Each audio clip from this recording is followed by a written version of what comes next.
I think that's a great question. My sense is that we need to disaggregate it because the question of transdisciplinarity, I would argue, is principally about knowledge creation. And it is based on the understanding that most of the problems, not all, but most of the major problems facing society, facing the planet, facing our economy today are problems that cannot be resolved from the vantage point of a single discipline. That unless we begin conversations across disciplines and actually sometimes even transcending disciplines, we are not going to really be able to come up with the sort of knowledge that we need to begin to resolve these problems and issues. So transdisciplinarity, I would argue, is in itself relevant just for the knowledge enterprise. And that is, of course, where universities come in.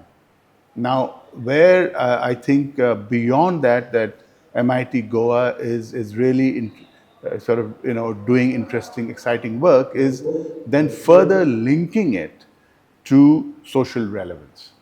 And sort of saying that, all right, it's not just, knowledge creation. We are focusing on the sorts of issues that really have a key social impact today. Now, our public universities play very important roles, and we must never sort of underestimate that. Particularly in terms of upward mobility in our society. Education is the ladder for success, of individuals and families, and that space is occupied by our public universities. But what has happened now is that the private university space in our country has become exceedingly important, particularly in focusing on areas that are new in some fundamental way. I've felt very strongly for some years now, having been a vice-chancellor of two, state public universities, that, you really need the private university space to step in areas that public universities are not covering.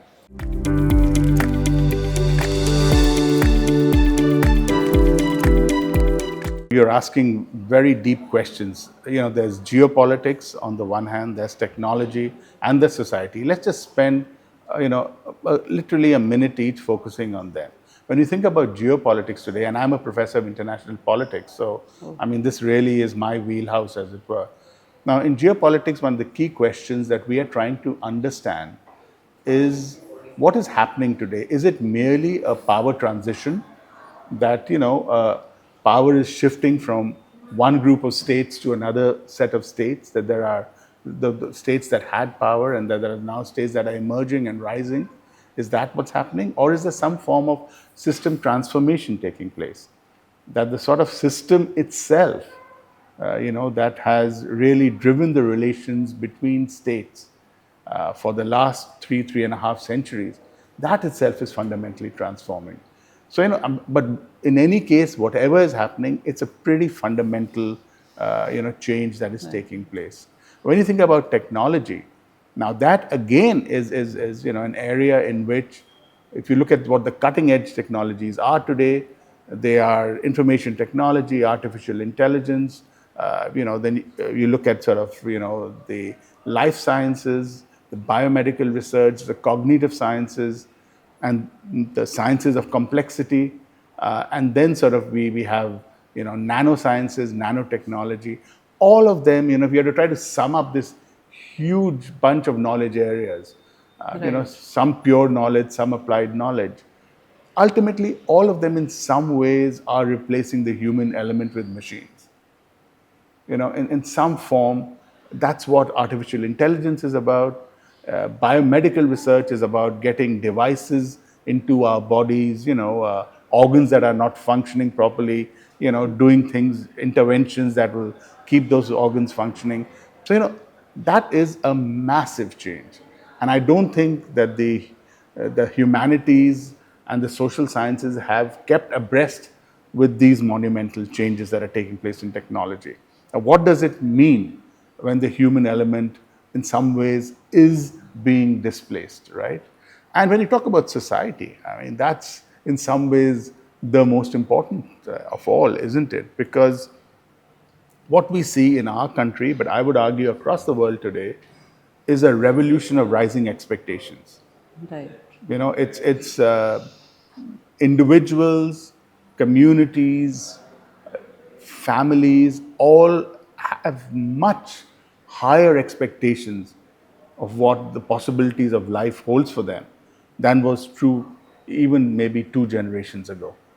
So, it's all of this put together, I mean, these massive changes in the geopolitical context that we are still trying to understand. All of these technological changes that I just briefly mentioned, and these sociological changes that are taking place. Now, the question we need to ask is, where does the knowledge enterprise fit in all of this? Where do universities fit in all of this?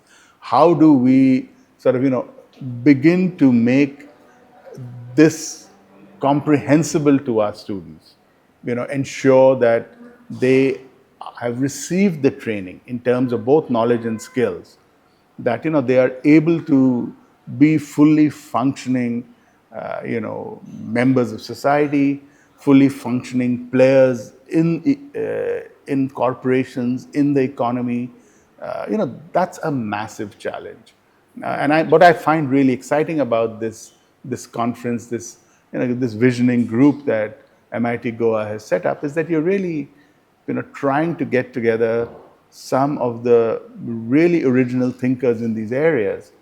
But these are also, in the main, if you look at all those who are participating in this conference, these are all individuals who have experience running institutions. Yes. And not just running institutions, heading them, helming them, providing them a vision.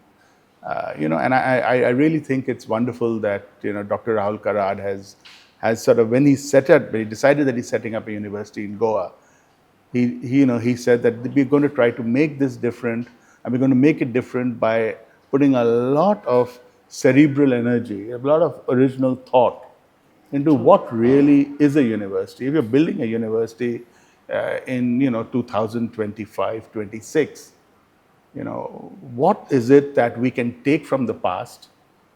What are those aspects of the university which have always been relevant? But what is it that really fundamentally we can do differently? And I think this visioning conference is precisely about that. And I think the outcomes are going to be really exciting, not just for MIT Goa, but I think across for the university system as a whole.